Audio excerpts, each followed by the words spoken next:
Hi, everybody. I realize it's been a fun and content-filled day, so thanks y'all for sticking along with us on this ride. I'm really excited about this panel. Biasedly, I gotta say it's the most exciting one of the day, so you saved the best one for last. Again, I'm Crystal Vinisse Thomas. I'm the head of lifestyle and luxury at Hyatt, so I'm one of the independent spirits from the larger companies within the industry, but excited to be amongst you guys once again, and certainly to introduce you all to this amazing topic of what is this NFT thing about. So I promise you over the next half hour or so, you'll have a better idea. I had one prep call with these guys, and I was just like, oh, it's simpler than we think. So hopefully we're able to pull that out a little bit. But before that, I want to give you guys the floor to introduce yourselves, tell us a little bit about what you do, and then we'll get into the nitty-gritty after that. Let's start with you, Tommy. Yeah, there's definitely things that are complex about it, but we're going to try to simplify everything for you here today. My name is Tommy Farr. I founded Metaverse Hospitality Consulting Group, and we built the first hotels of the Metaverse. My background is in hospitality. I started at the St. Regis Atlanta, had a few stops within the hospitality industry to where I entered Web3 a little over a year ago, and I wanted to find a way to tie everything together. So we opened 2 hotels in Sandbox, 1 resort in NFT Worlds, and next week we're actually releasing NFTs to tie everything together. Hi, I'm Kevin McCoy. I am not in the hospitality industry, although I'm a great user of hospitality services, and I appreciate this industry very much. I'm an artist, and I'm based here in New York. I've been involved with this technology in this world for a long time, for 10 years. And 8 years ago, in 2014, I figured out the first system and built the very first things that are that we now call NFTs, although that wasn't my word for them back in the day, and nobody understood what I was talking about back then. And now I am a co-founder of a company called Metadyne that does a lot of different development and building for companies and organizations that are trying to do things with NFTs, with Web3, with things like that. Hello. Oh, wow, that's loud. Josh Goldblum. My day job is the founder and CEO of Blue Cadet. We're an experience design studio working with a lot of location-based experiences, not really hospitality, but a lot of museums and cultural institutions, things like that. We integrating technology into physical spaces, doing lots of digital product work. I started working on another project called Art World last year, which is essentially like an NFT atelier. So we're working with kind of blue chip artists, Kevin's one of them, and helping produce sort of like unique NFT projects. We're launching our first project at Christie's in July, called Festival of Gratitude, which is a bunch of birthday cakes for dictators. So check it out. And we got a lot of fun projects coming up after that, but happy to dumb down NFTs. Yeah, thanks for that. So the first ground rule that I had with them, and what I'll share with you, is y'all gotta break it down, right? So I might have a few moments of cutting them off, just to be like, okay, what is that? Growing up, my mom used to say, how would you teach somebody how to make a peanut butter and jelly sandwich, right? Think about the first step of that. Well, what if they don't know what peanut butter and jelly is? And certainly, what if they don't think it goes together well? So we're gonna try to break it down to that extent, but I'm gonna start with you, Kevin. He was a little modest in his intro, but I don't know if you heard him. He said he created the first NFT. That's what happened. That's what Kevin did. So I want to go with you and ask you first, what is an NFT? Yeah, well, an NFT, again, I'm not responsible for that name, is a non-fungible token. And so that means that it's a digital representation of something that is unique. And it can be about really any kind of thing, and it can live any kind of where. But that basic idea of a digital thing, like a piece of metadata that stands in for something else. You could think of it like on your phone. You've got a lot of pictures on your phone, but you also have a little metadata that surrounds that picture, makes that picture more useful. Maybe the GPS coordinates, the date, the camera settings, if you're into that kind of thing, right? That little kind of record, which isn't really changeable because it belongs to that picture, but it's not the picture itself. That little metadata is you can think of that as what an NFT is. And so just taking a step back, thank you for that. What inspired you, or how did you land on creating that first iteration of Yeah, it? so I'm a digital artist, working in the fine art world, and that was a really has been a pretty tall order for a good long time, because you don't really have anything to sell. In terms of your market, and you can't really participate in that market, and so that's a pain point that I felt many people in my community were feeling, and it was just kind of part of the landscape, part of the background. And so for me, the story starts with learning about Bitcoin in 2012, and really trying to understand it, and it took a while because it's really weird. But what Bitcoin is, amongst other things, is a form of digital property. It makes an idea of digital property possible, meaning that, again, even and with digital stuff, of course, we're used to copy pasting and sending things on email, attachments. And I send an attachment, it means I have it and you have it. We both have it. But with what Bitcoin invented was the possibility of this: if I have it, it means you don't have it, and when I send it to you, I don't have it anymore. So it functions like how we expect physical property to work. So Bitcoin invented that idea, and it's pretty revolutionary. It really changes things. And so when I saw that as being possible for money, I figured that there was a way that it could work for digital art, that I could have my artwork, and if I chose to give it to you, I wouldn't have it anymore, and now you would have it. And it took me a while to figure out how to make that work, but in 2014, the pieces came together, and that's what I built. That's great. And so how do you think, and this is for any of you, what do you think inspired it being taken off, and what was the step that kind of made it become this marketplace that it's become? And I might be using that term wrong, so you can correct me on that too. I'll go to you, Tommy. I think there's so many things to it that made it popular in this craze, especially within the last year. The way I like to look at it is proof of ownership. Think of the Mona Lisa. You really don't know when you're at the Louvre that right in front of you, that is the true Mona Lisa. But if it was an NFT, you can check the blockchain and see who owned it, see who has. What's a blockchain? The blockchain is the base of Web3, really. It's where everything's created. It's where you kind of code these NFTs and store them on the blockchain. And so what happens within this blockchain space? So much. Yeah. But so again, taking a step back. So an NFT lives in a blockchain. That's where you store your NFTs that you've purchased or that have been gifted to you, right? And then who has access to this blockchain? Everyone has access to the blockchain, and that's what's so special about it. Creators can come in, whether you're an artist, whether you're a hotel group, you can come in and create whatever you want on the blockchain. And a big part of it is giving it back to your community. Your community benefits from the blockchain as well, because you can tie back utility to your community because you know who holds your NFTs, or who is a part of your group, because everything is on the blockchain. Everything is clear to the cut of what's going on, because you can go pretty much on the internet and check the transactions, check everything, because it's there forever. That's great. Josh, do you want to add something to that? Sorry. I was just going to throw out my theory about why this became so popular. Yeah. So essentially, I spent a lot of time kind of like researching this and talking to people who are collecting and trying to get into the mentality. Part of it is just like there's just a crap ton of money, and what happened was a lot of this kind of went on everyone's radar when Christie sold Beeple's 5,000 every days, which was 5,000 individual NFTs for 32,000 ETH.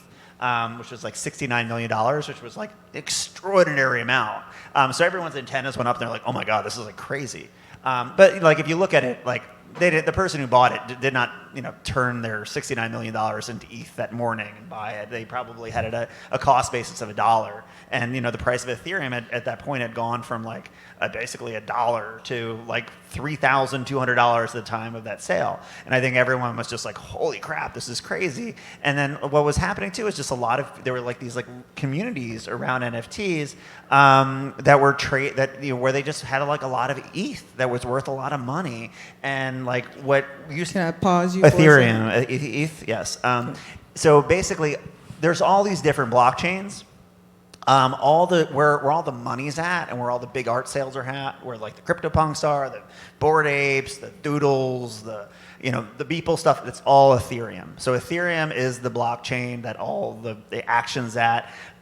It's where all the money's at. It is the one that is horrifically, energy intensive, and has like serious problems.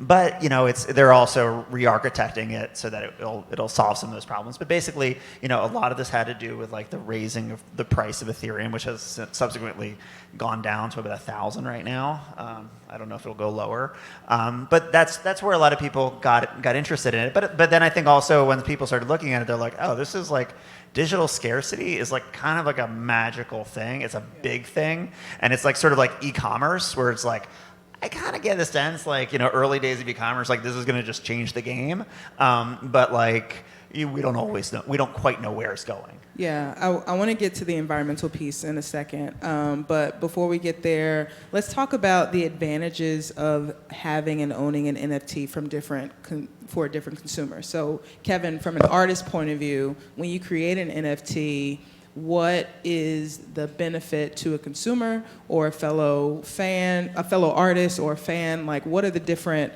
types of folks who would be interested in NFTs and why? Yeah, I mean, I think NFTs are most useful when you need when the parties aren't necessarily completely connected to one another, and so if there's some sort of distance or some sort of unknown, there's some sort of maybe lack of trust, or I mean that sounds a little harsh, but some when things aren't completely connected, or when the user of it wants to have some kind of independence and know that they can go their own way and retain their information. So anything where that kind of autonomy is a prerequisite or an advantage, a situation like that is something where an NFT could really benefit. And so, in that sense, you could think of an NFT. But with that in mind, the NFT itself can be really a lot of different kinds of things. And so, in the last years or so, the way that you most likely have heard about it is in the context of artworks, right? Of digital images, digital media. And so the Beeple example and all of the other kinds of sales, the Bored Apes that you've probably heard about, the CryptoPunks, all these kinds of things are just simple pieces of media, but they're the NFT, and as a record stored in this distributed ledger, in this distributed database, allows for a unique ownership by the person that retains that NFT. And so, as I was saying earlier, it creates an ownership model, proper ownership model for art. And so there's a real natural fit for artworks, in a natively digital way for NFTs. But now, we're, as Josh was saying, that there's a lot of other things that people are realizing that it's possible to use NFTs for, and in the industry that broadly goes under this kind of title of utility. What's the use of this NFT? What can I do with it? And so finding utility or creating utility applications for NFTs is really kind of the next wave. Yeah, and thanks for that. I'd say you touched on a couple things with regard to owning it and it being your asset and seeing the back end. I know we talked a little bit about privacy and what that means relative to you own your social media page only to an extent, right? And what you put on there. How is that different within this world? Tommy, I'm going to go to you because you had a great answer on that. Well, the thing about the Web3 is it's the new internet, right? If you look back at Web 1 versus Web 2 versus Web 3, my grandparents didn't think the internet would go anywhere. Now they're on iPads all day. Going back to Web 2, my parents didn't think social media would go anywhere. Now they're on Facebook all day. Web3 is that next interaction. Everyone from myself to large hotel corporations can create whatever they want on the blockchain, and they are the owners of it. They don't have to go to anybody else. They don't have to find anybody that it's their job to create whatever they want from there. And that's the opportunity of Web3 is it's for the creators, and it's not and it's to give back to the community. It's making sure that everyone is a part of this bigger movement of bringing the internet to the next level, really. And going back to the access piece, you shared some good examples about what NFTs have given you access to.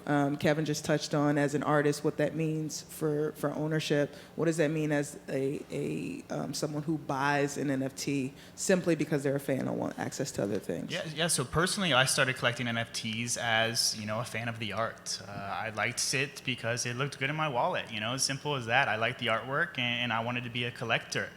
From there is when the utility came into play. I started collecting the artwork and got hooked because of the utility.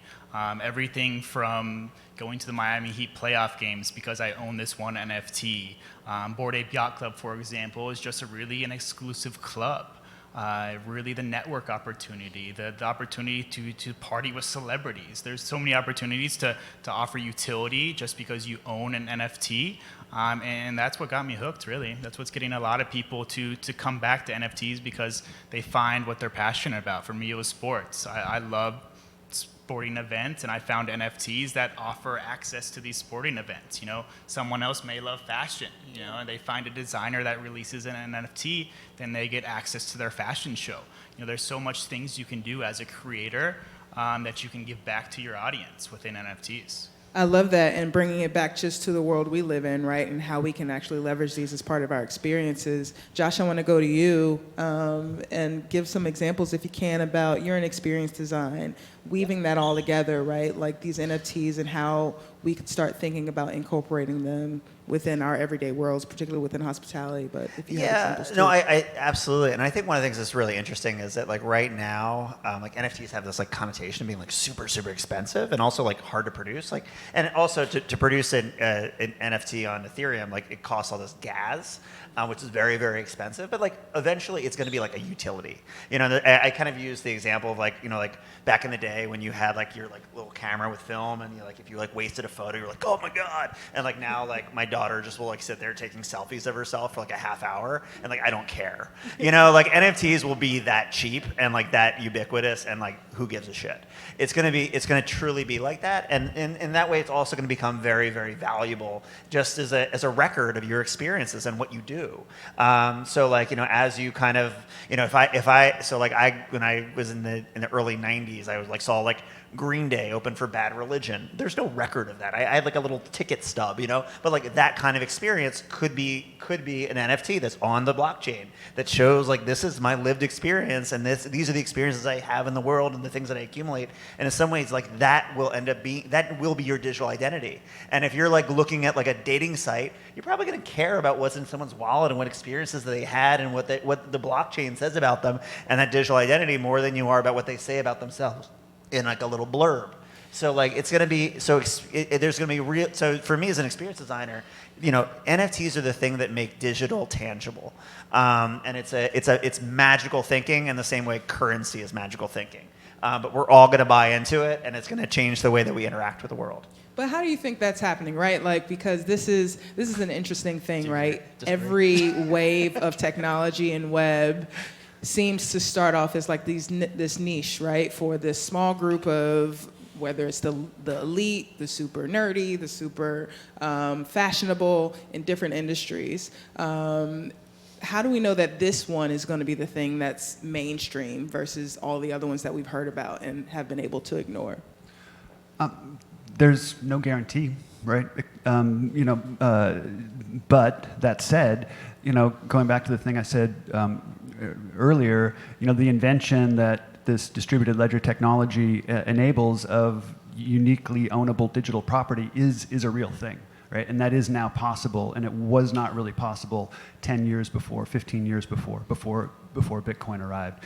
And now that it's here, I think that it's too important of an idea to have to ever really go away, And so as we live, our lives are not getting any less digital, right? They're getting more and more digital, and so ways in which ownership and a kind of property model can function natively within that, kind of within this, more and more digital world is just too important, I think, to go away. So now the form that it takes and how it works and whatever, there's going to be undoubtedly a lot of changes on it. But that idea of uniquely ownable property is here to stay, and that can really just kind of riffing on some things that Josh was saying.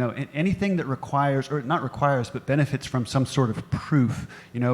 His Green Day example. The fact that I was there, or the fact that I did something, or the fact that I own something, or that I belong to something. Anything that those kind of has where you want proof of that fact can be modeled through these ledgers and through these tokens, and so that can happen, and that there's a kind of like downside of that. It sounds kind of like like evil Facebooky, kind of tracking me or whatever, kind of mapping me all along. But in this case, it's the script is completely flipped, and it's like it's my wallet. I'm in control of that process. I'm in theory, enabling each of those things, doing each of those things, and that record is something that I possess and that I control uniquely. And so.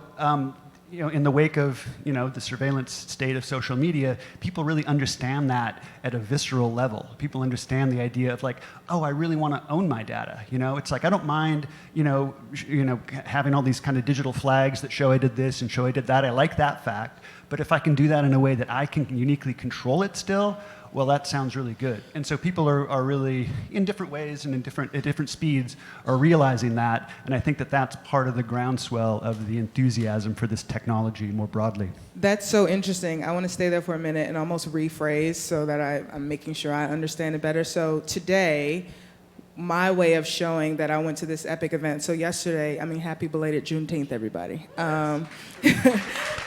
I went to, I live in LA, and I went to Hollywood Bowl on Sunday. And it was broadcast live on CNN, this amazing epic concert with Neo performed. He hasn't performed in forever. Earth, Wind & Fire, Lucky Day, everybody was there.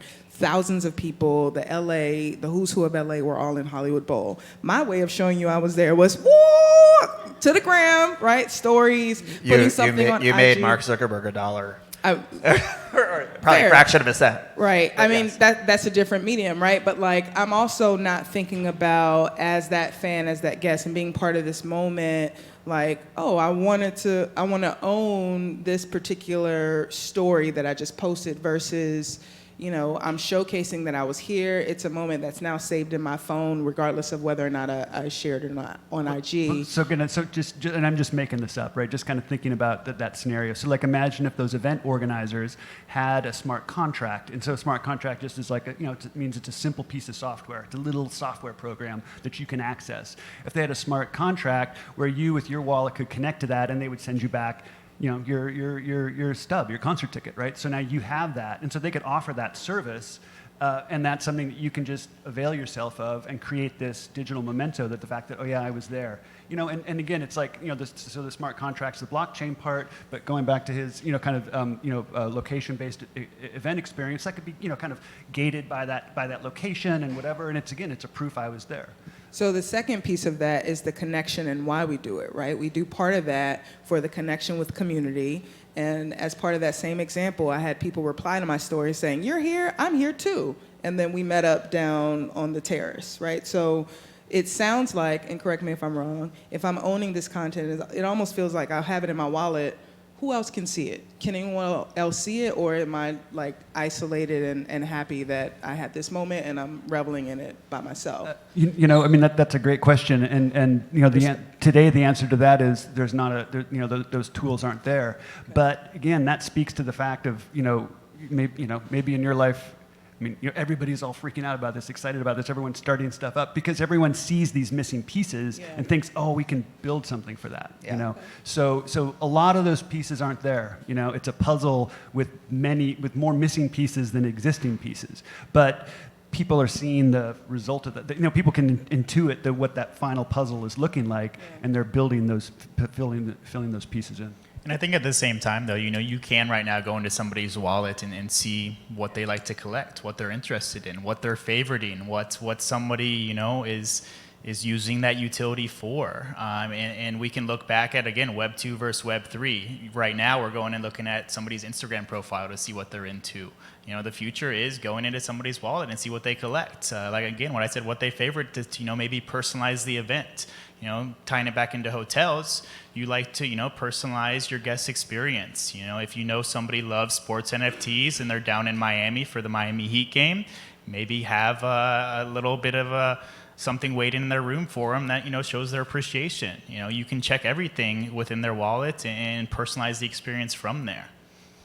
Tommy, let's stay there. You build hotels in Web3 now. What does that mean? And what does that mean from an experience point of view? And is there any NFT integration into that experience? I imagine there is.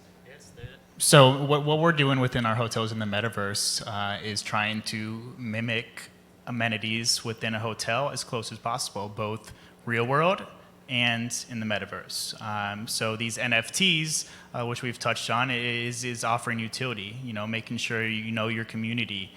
So if you meant, say, our rarest tier, you get a room within the hotel, you know, and those guests are the VIP of the VIP. They will have their own resident director, just like a normal hotel would. And then you can offer utility in the real world because you can see who owns these NFTs, you know? So a normal hotel has free gym service, you know, has free coffee in the morning. So we can do everything from sending someone a coffee package to paying for their gym membership in real life, you know, just because we see who owns these NFTs and we want to give back to our community. That's great. So if I'm a hotelier and I'm thinking about, man, and this is for any of you, what's the way, and probably the why behind as well, that you'd go about, you know, entering into this NFT world, right? Like, we've seen a few different examples in the industry. I think at one point American Airlines sent NFTs to some of their top members, and then other hotels are experimenting with it by showcasing art galleries within their public spaces. Are there some examples, some good examples that you guys have seen recently of just those of us who might be noodling on how to get into this world, but doing it in a way that's not whack? What does that look like? I think there's quite a few things going on in the hospitality and GC. Something we could look at right away is, you know, your room key. Why not have a room key that you can look back on and remember that experience from? You know, I was auditing hotels just 5 years ago where they failed the mobile room key every time. You know, and the technology is now here to where these mobile room keys work. You know, the next step is getting a local artist, creating art for this room key, and after you check out, getting that, you know, art that was used as your room key sent to your wallet so you remember the experience forever. And you can tie in different experiences for the hotel, you know, a private chef's dinner, token gated through NFTs. You know, whoever owns this NFTs, they get to go to the dinner. They can then resell it themselves on the secondary market.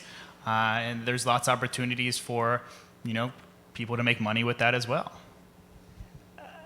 I would say meet your guests where they are, and also realize that very few people have wallets right now. Yep. It's gonna be super pervasive, but like right now, like the rails are not all there. Downloading a MetaMask wallet, getting all that set up, buying ETH, doing all those things is a pain in the ass. It's really difficult. But I think a lot of people are very interested in this, you know, and they're interested in kind of like onboarding to this, and they're interested in like, you know, okay, well, how can I have an experience with NFTs or what that? So I think in some ways it's like meet them where they are and like create a little, you know, really make sure that you're like onboarding them in some ways, you know, like it might be a real service to like, you know, have that visit to your place be something where they can have it might be their first NFT. I mean, most likely to be their first NFTs because the penetration of wallets is just not that pervasive. So meet them where they are, help them do that, and then give them something so that, you know, that is like maybe their first experience. And I mean, honestly, like it's a lot of what we've been doing with Art World, is taking people who are very sort of traditional art collectors and onboarding them into the space. And there's something very, very valuable and like honestly very valuable for us to have like these like very, very like blue chip art collectors who spend millions of dollars a year, being the ones that bring them into this ecosystem because like they're going to look to us. And I think the same sort of thing is open to you guys too. Is like if you're the ones that bring them into the system and kind of show them how it works and give them their first experience, there's some loyalty that I think can be gained with that. Yeah, and just to extend on that, you know, I think that we're going to for a good long time, we're going to be in a very hybrid, Web 2 world and Web 3 world, and and those two worlds are going to have to figure out ways to interface and go back and forth between one another. And so, just as Josh says, kind of meeting people where they are. Like for example, things that we've built. We've built integrations into existing Apple Wallet and Google Wallet. Those are not crypto wallets. They're not the same type of thing. But we've built products that can, from a smart contract and from kind of blockchain information, push that to people's Apple Wallet, so they can install something that like they would a boarding pass or things like that. But it's responding to events in Web3, and then other things. And these are all, these are functional things, but people aren't totally ready for it. But we've also built NFTs that tie into the phone's NFC capabilities, NFC NFTs, and that in this case functioned in a movie theater context. So it worked as ticketing for movie theaters, but it's the same technology for room keys. So it could work in that way. But for a long time, we're going to have to think about how to bridge existing Web 2 technologies and then extend them into Web 3s for sure. That's great. Thank you for that. I didn't know the NFT piece. The last question that I want to get back to before we open up to questions from you guys is in the environment and the impact of this technology on it. I think many of us have heard a lot of think pieces, read some think pieces, heard about the impact of producing these and that back end part. Josh, you talked about that's getting better, but should we still be concerned about this? If we're weary as business owners of our impact, how should we be thinking about this? Do you want me to answer that? Because I'm old in this industry, I have a soft spot for the reasons why that technology is as it is. And it's not the case that the people that designed Bitcoin and Ethereum were stupid and kind of didn't cross their minds. There's real design reasons that kind of energy use is required to enable open verification when no one's in charge. And it's important to recognize that there's no minimum energy requirement to validate a blockchain transaction. You could do it, with a light bulb's worth of energy. But the fact is that it's an open role that anyone can step into to play that validator role, and they get rewarded, they get paid for doing that job. And so the energy use that we see is just a whole lot of people wanting to take advantage of that opportunity, to want to kind of like step into that as a business model and get those rewards. And so that these incredibly high energy uses is a function of people wanting to do it. It's voluntary. That said, and it provides a very certain kind of security model that really works for the kind of core original logic of Bitcoin, which was kind of paranoid, but worked. That said, a lot of use cases don't need that same type of security. They don't need that same kind of approach, and so they could benefit from other kinds of blockchain designs that don't have that same kind of energy requirement to work through different kinds of approaches. And these other kind of things can be perfectly viable for other kinds of projects. Yes. I'd also say too, it's not like the internet is also a giant energy consuming thing, and if you ever research it, it's terrifying. An email requires energy. Ethereum, as horrific as it is in terms of energy consumption, is less than YouTube, and I'm sure way less than TikTok. It's just getting, the attention is being paid on it, and it is actually, I think they are trying to solve it. I'm not making any excuses for them, but they are kind of a little bit of a victim of their own success. But the thing is, it's not gonna kill the concept. The idea, again, the idea of digital scarcity is a big thing, and when you really start thinking about it, you're like, it's a really big thing. There's a lot of very pragmatic applications, like medical records, debt records, all sorts of things that will very, very much benefit from this architecture. So the answer is we shouldn't feel good about it yet. We should feel good about anything. I don't know. All right. So, any questions out here? Thank you, guys. First of all, oh, look at this. Look, all the questions. Thank our panelists, please, for appreciate you. All right, so I want to build a hotel in the metaverse, right? And I want to start off. How is land value being appraised, and who is doing it? So land is valued through the people that are buying it. And it depends on the metaverse as well. My philosophy is location matters. It's going to be very similar to the real world. There's certain companies that have bought land within the metaverse, and usually the area around those popular companies, popular people like Snoop Dogg, for example, has land within Sandbox, and all the land surrounding him was sold for very, very high amounts of money because you're next to Snoop Dogg in the metaverse. And that's very similar to how the real world works within location. If you have the Beverly Hills house, there's going to be a Beverly Hills of the metaverse. It's going to be very similar in that aspect.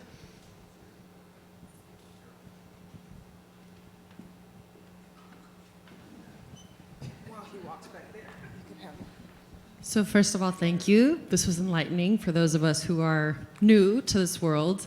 And I think because we're working with independents, our focus usually is on creating meaningful in-person experiences and getting people to get off their phones. And I wanted to offer the example that's really recent and relevant, which is I have friends who are building a membership-only pop-up hotel series, which are gated with NFTs. And I love the idea of using NFTs and tokens for in-person experiences. But Tommy, I wanted to circle back to the metaverse because I think it's the element that I either understand the least or have the most resistance to, and trying to understand when you're talking about building hotels in the metaverse and having loyal clients and consumers and customers, what is the parallel in the real world? What is the possibility for a hotel in real time, in real life? What's the crossover to the metaverse? Yeah, so there's going to be different stages, different integrations. I think where we talk about the first integration is concierge services. We want to be able to have guests that, say want to visit the Four Seasons Hawaii. They're not really sure which property they want to go to. They jump online, come to our, the same Four Seasons property in the metaverse and see exactly what they offer. See all of their amenities before they actual experience in real life, and then obviously deal with the concierge, book everything they need, and have that personalized experience through the metaverse. I think the next integrations after that are conferences like this, where we can have more than just this crowd right here. We can invite anybody from all over the world and go to a conference within our hotels in the metaverse.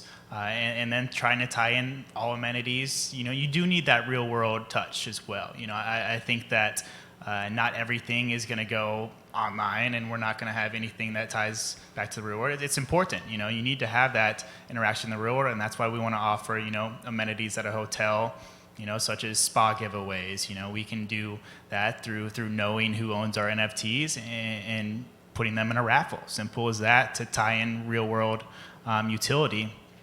But it's going to be different integrations, and maybe we'll be a few years out before we have large conferences like this in the metaverse. But those are the next steps. One more question. He's got you. So when you say knowing our customers, how do you do that through NFTs? Because you only really see an ETH address, right, or your wallet address. So how do you get to know your customer base and personalize that? There's ways that you can, since the blockchain records are all open, you can take in that information and process it and kind of build profiles, and it's possible to kind of create segments, market segmentation from wallet addresses. Now, to your point, they're wallet addresses, right? And so there's a kind of, there's a gap between the person behind it, or but there's still a lot of information that's possible to gather from these Web3 systems. And I think the other thing that's worth noting too, and I think Kevin alluded to this, is like we're very much in a Web 2.5 world. So if you want to know what your guests are into, like get their Instagram. Like that's where their identity is now. It's not in their wallet yet. They don't most of your guests don't have that. And then I think the metaverse. I was at a big metaverse conference a couple weeks ago. It feels like years. But you know, like the metaverse, like it's not here now. It's in the future, and like, you know, like Sandbox and stuff like that. They're really cool. They're worth experimenting with. It's worth playing with. But they have like 20,000 daily active users. So like, whereas like these gaming engines, you know, like Fortnite has millions, or like League of Legends, like that convergence will happen, but it's not happening now. So like, we're still very much in the prototyping stage, and it's gonna be a while out. So like, yeah, if you really want to know your audience, know where they're putting their identity now, and then be aware of where it might land in the future. Well, that concludes our panel. Thank you so much, panelists. Thank you all for your questions Thank you. and for hanging out.